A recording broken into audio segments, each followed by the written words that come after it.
চট্টগ্রাম বন্দরের 4টি টার্মিনালের মধ্যে সবচেয়ে বড় new mooring container terminal NCT. মোট কন্টেইনার উঠানামা 44% সম্পন্ন হয় এর মধ্য দিয়ে। বন্দরের সক্ষমতা বাড়াতে অন্তর্বর্তী সরকার এনসিটির ব্যবস্থাপনার দায়িত্ব দিতে যাচ্ছে দুবাই ভিত্তিক প্রতিষ্ঠান ডিপি ওয়ার্ল্ডকে। পতিত আওয়ামী লীগ সরকারের ধারাবাহিকতাতেই এই সিদ্ধান্ত নেওয়া হলেও বিভিন্ন পক্ষ থেকে আসছে বিরোধিতা।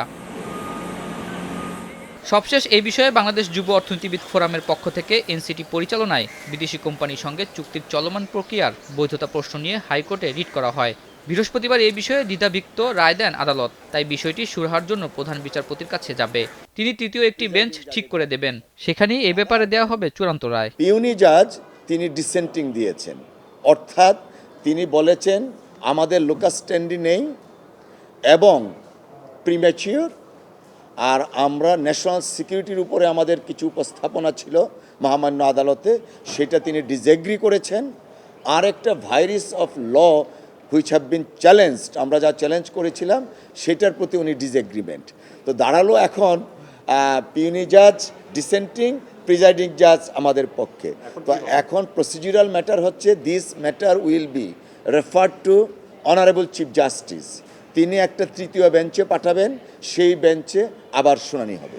এদিকে বন্দরের সক্ষমতা ও দক্ষতা বাড়াতে পরিচালনার দায়িত্ব বিদেশিদের হাতে দেয়া ছাড়া বিকল্প কিছু নেই বলে আবারও মন্তব্য করেছেন বিনিয়োগ উন্নয়ন কর্তৃপক্ষ বিডার চেয়ারম্যান। বৃহস্পতিবার সংস্থাটির প্রধান কার্যালয়ে আয়োজিত এক অনুষ্ঠানে তিনি কথা বলেন। বাংলাদেশের সক্ষমতা বাড়াতে হলে ওয়ার্ল্ড ক্লাস পোর্ট দরকার, এটা করতে হবে। সেটাতে ভেস্টেড পার্টি যত খুশি থাকুক, আমরা এটাকে করে দেওয়ার চেষ্টা করব। এইসব ক্ষেত্রে যদি আমরা বিজনেস কমিউনিটির সাপোর্ট না পাই, তখন আসলে এটা একটা ওয়ান সাইডেড ব্যাটল হয়ে যায়। ওয়ান সাইডেড ব্যাটলটা আমাদের জন্য যেটা খুব ডিফিকাল্ট। তো আমার রিকোয়েস্ট হবে যে things that are wrong please flag, things that are right please support. সেটা যদি আপনারা না করেন, তাহলে হয়তো আমরা যেই গতিতে আসলে এগোতে চেষ্টা করছি, সেই গতিতে সবসময় এগোতে পারবো না।